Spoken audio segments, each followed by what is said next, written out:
الحمد لله رب العالمين والصلاة على سيدنا محمد صلى الله عليه وسلم. maanta waxaan jecelahay sidii caadada inoo ahayd inaan muxaadarada dalkeenu marayso iyo adduunku baalku marayo inaan dadkeen la wadaagna. marka u horeysa ilaahay ma hadlay subxaanahu wa ta'aala, ilaahay kaliya ma hadlay. waxaan marka hore aan tacsiyeynaya dadkii lagu dilay tuuladii la weyn jiray Boqdarkeen. ilaahay samir iimaan dadka ha ka siiyo, haloona gurmado dadkii guryaha laga gubay sidii gacan loo siin lahaa ee Soomaaliland. waxaan ahaa hadii haddana waxaan baliyanayaa ciidamada Soomaaliland ee qaranka guulay ka gaareen iyo dhibaaxooyin ku dhufteen ruwanta. arrintaa ka dhacday deegaankaas waxay muujinaysaa siyaasadda iyo ujeeddada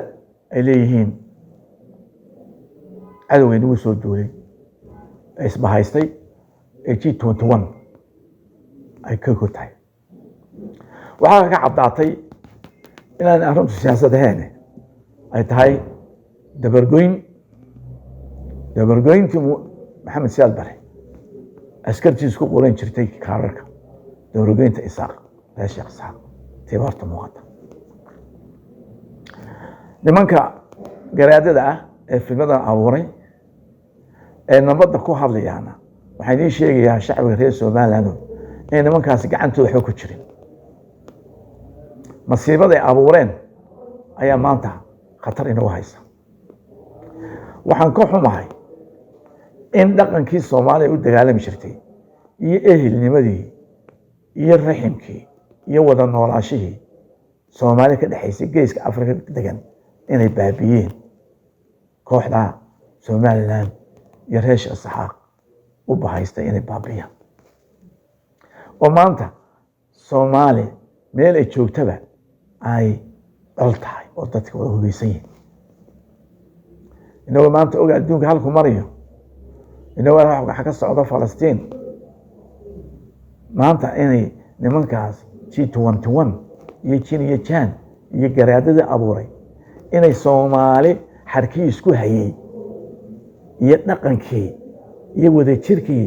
iyo wada noolaashadii ay burburiyeen ayaa horta meesha ka muuqata. waxaan leenahay shacbiga reer Soomaaliland iyo ciidamadooda hala taageero difaaca qaranka iyo sharafteena iyo jiritaankeena iyo xuduudeena. yaan loo dhaqmin si ay u dhaqmeen, yaan guryaha la gurmin, yaan maatee la dilin, yaan maxaabiis la abuse galeen. dagaalkaa ay bilaabeen waxay u kala tegi doonaan dadka isdhalay dhulbahante iyo reer Soomaaliland way iska tegi doonaan. ka fiiqa soo hanjabiya, ka kismaayo ka soo hanjabiya, ka geeda ka soo hanjabiya, way iska tegi. inteena wada dhalatay in baa doonaya in dab la isku dhiibo. fiqi أنا واحد مليون شاب بقول لكم قاتل وثلاث بقول لكم قاتل كليها. فقيه ما كويلي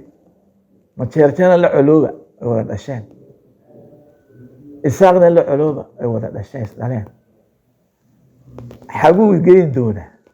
بالبانته شعب بالبانته يعني ولا عرب حبوا يجين دونه يسقي ما قال حبوا يتكرين حبوا يجين دونه kaas waa tani waa dameer iska ciyay haligiisu. laakiin waxa yaab leh waan aragnaa inuu Xasan Sheekh gacanta waxba ugu jirin oo diyaarad iska fuushan yahay. tolkii wanaagsanaa ee laga dhashay ee gacan saarka lahayn maxay ninkan ugu jawaabi waayeen. ninka leh dhulbaanta waxa loo galay sidii gaasa loo galay Falastiiniinta. waxa ku sheekaynaya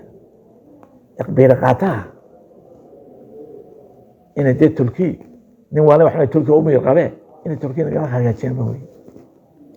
حسن شيخان عليه حسن شيخو أو ريك قدر بعض لقول شري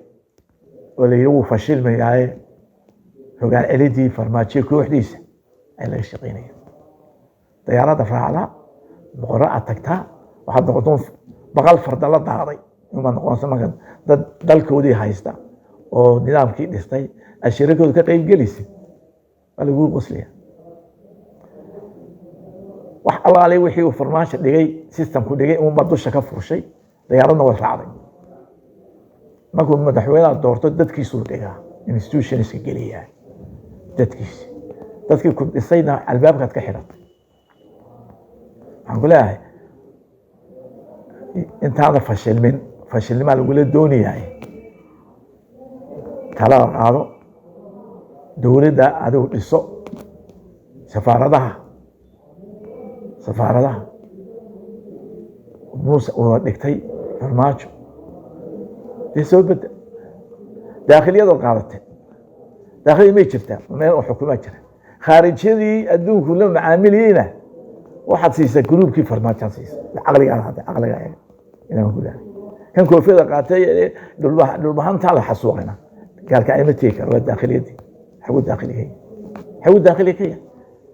waxaan talin jirin baa layiri tale allahu akbar taasi waa caynkaa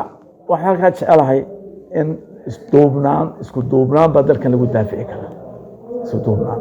ayaa lagu daafici karaa ummad kale jeedaa dalkeeda ma daafici kartay sharafteeda annagu waxaanu ka ilaalinaynay maadaama ay dhibaatadaas dhacday markii la soo daayay ciidamada hubaysan ee isku sheegaya garaadada ee hubaysan ee calanka sita markii dagaalkeenu aanu nidhi waa no war no peace nabadna ma wado muuse dagaalna ma wado waxaanu haddana ka xishoonnay in inagoo coda haysa inaanu madaxweynaha iyo dowladdiisa aanu faragelino wax ka sheegno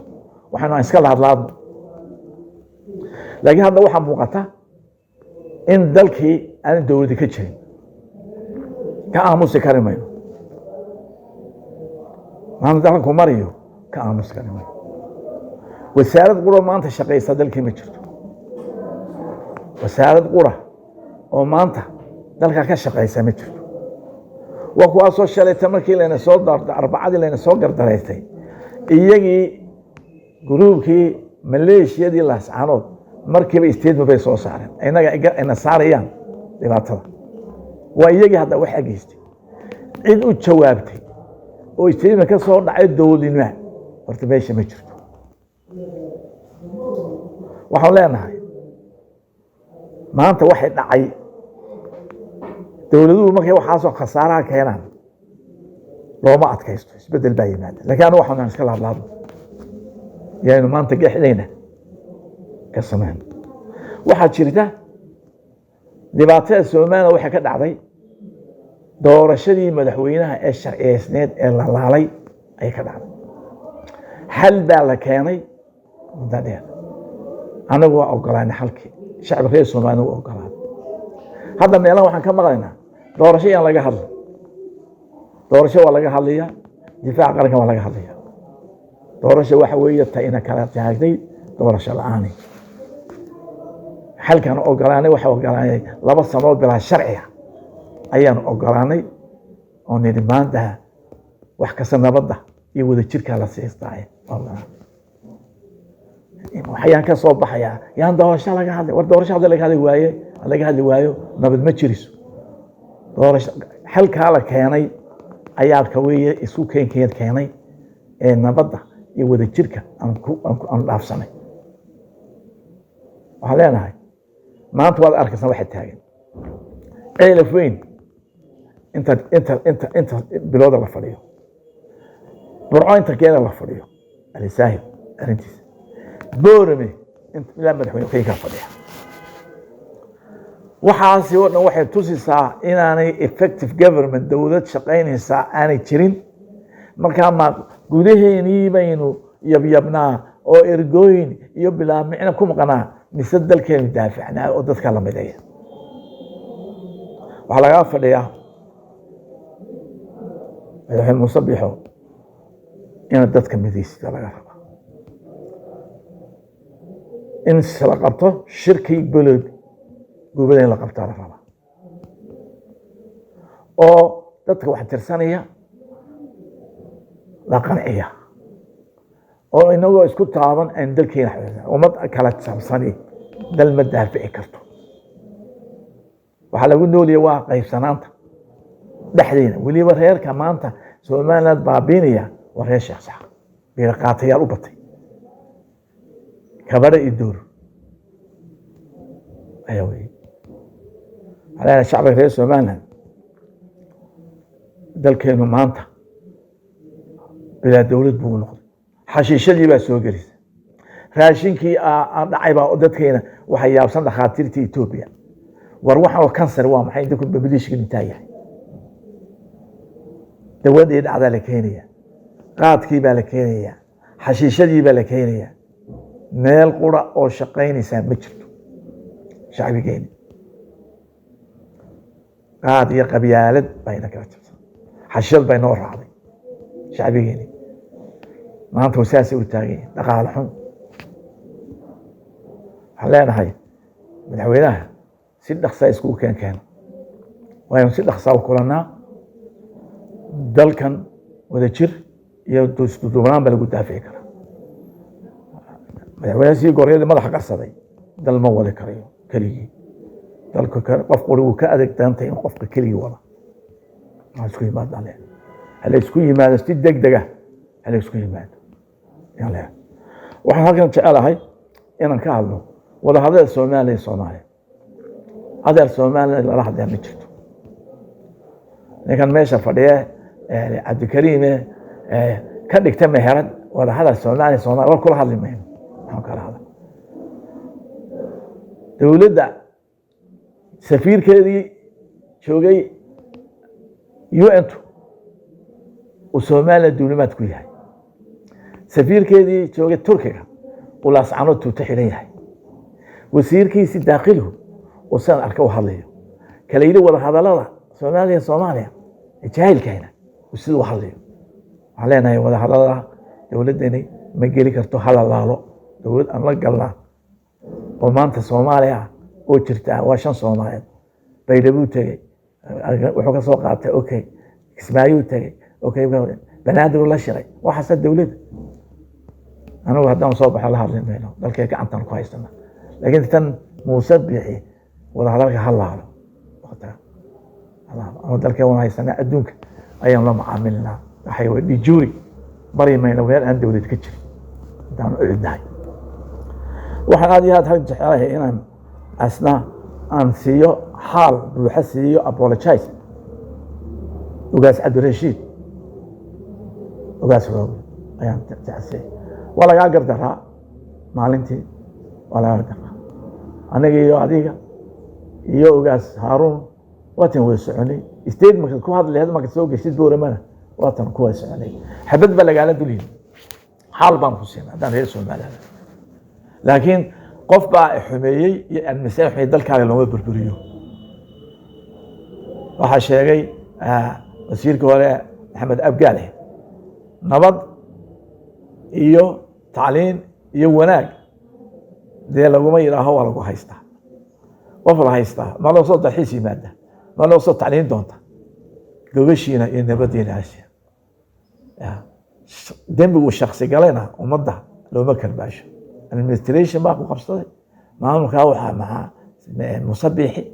oo waliba jifadaadu isagna ay gelisay inaan aan ku soo deeynin waxaan leenahay xaal baan ku siinay raali gali baan ku siinaa dalkaagii kaalay yarta quruxda badan lacagta loo soo diraya leeka kaca ya karaga dhulkoodii ku magaalada ku lahayn dalka laascano maanta waa faaro shanta Soomaaliyeed dulbaanta magaalada ay ku lahaa baa gurtay maanta abayah arooti shaabadi nugaan maanta ma jirto wax ku qaata nabadda ayaa wax lagu dhul dhisaa inaga wixii kala tabanayna administration ka xumeeyna xabad waxnu ku bedelinaa codka loo diidaayay dadka iyo lama kiciyo nabadda taaj baan haysan ilaahay noo siyaadiyay taajka ay naga tuurina Cabdirashiidow ergadan ogolo dalina erga lama diideen erga ogolo saasa saaxiib ku leeyahay adigana waxaan reer Soomaaliland isku duubnaan wax lagu noqon karaa waxaan leenahay reer Soomaaliland wanaag la isfaro ayaa la xumo maanta qof kastaba xil baa saaran, xilka saaran musabixi weyna wada saaran hadduu dalku burburo la odhanaya madaxweynaha waxaa wariyaa mudakar ahaa shacbigii mee iraadatu shacb ayaa shaqaynaysa hala digtoonaado hala tago dukaamada cuntada dhacday dawada dhacday waxoo dhan laga soo daadiyo xashiishada hala ilaayo hala doonaano hala kacaan leeyahay ilaahay ummaddeena umad khayr baa ka yeelo subxaanahu watacaala ilaahay subxaanahu watacaala ummaddeena khayr ilaahay caqliga siiyo ilaahay subxaanahu watacaala nabad haynoo siiyo nabad ilaahay hayna siiyo raxmaanka ilaahay hayna siiyo wasalaamu calaykum waraxmatullahi wabarakaatu